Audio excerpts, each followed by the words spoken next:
Avec nous, Dominique Voynet, candidate des Verts à l'Élysée. Bonsoir. Bonsoir. Vous serez présente cette nuit et ce soir à la nuit de l'exclusion, place du Châtelet à Paris. Et vous avez déjà été très critique sur l'attitude de Jacques Chirac sur cette question des réquisitions.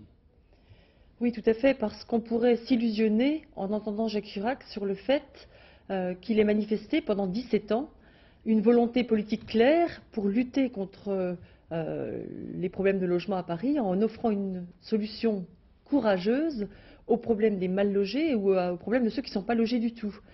Aujourd'hui, moi je fais un constat, la réquisition s'impose parce qu'elle est finalement la seule solution d'urgence utilisable alors que des centaines de milliers de familles n'ont plus d'autres solutions.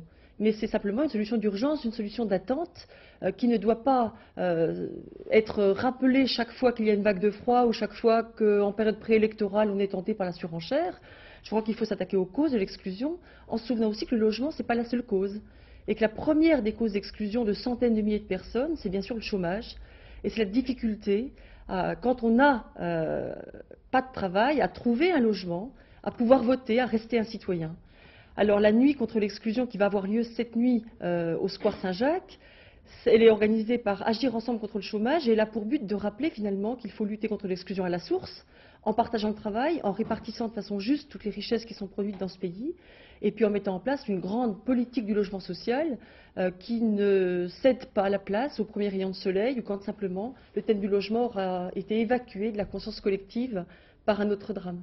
Alors Dominique Voynet, pour l'instant, vous êtes 3 candidats écologistes à vous partager un petit peu moins de 8% du gâteau électoral. Le dernier baromètre BVA, dont nous parlerons dans un instant, vous donne selon les hypothèses de travail entre 3,5 et 4% des voix, Brice Lalonde entre 3 et 3,5% et Antoine Wechter 1%. Là, est-ce que tout ça n'est pas un petit peu ridicule? C'est un petit peu ridicule, c'est vrai. Mais ça témoigne d'un malaise profond dans la vie politique. Je crois qu'à droite comme à gauche, on n'est pas beaucoup mieux lotis que chez les écologistes. Ce serait dramatique qu'on arrive séparés devant les électeurs aux élections présidentielles. Je ne désespère pas de convaincre Antoine Wechter qui n'a rien à gagner à une aventure solitaire. J'espère qu'il le comprendra rapidement. Vous avez déclaré la semaine dernière que vous étiez prête à être candidate unique de l'opposition. Est-ce que c'était de l'humour? Ce n'est pas de l'humour. C'était une façon de rappeler à ceux qui s'étaient confiés peut-être un peu hâtivement à un homme providentiel qu'il n'est pas question de proposer aux électeurs une autre personne qui pourrait leur éviter d'avoir à se poser la question du projet de transformation de la société. Pour moi, transformer la société, c'est proposer aux exclus, aux précaires ou à ceux qui peuvent demain le devenir un vrai projet social et aussi écologique, forcément écologique.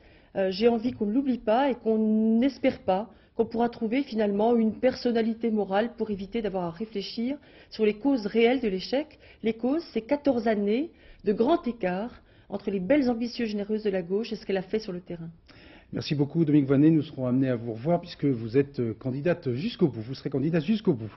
Selon le dernier baromètre BVA auquel je faisais allusion il y a un instant, la droite remporterait largement le second tour de la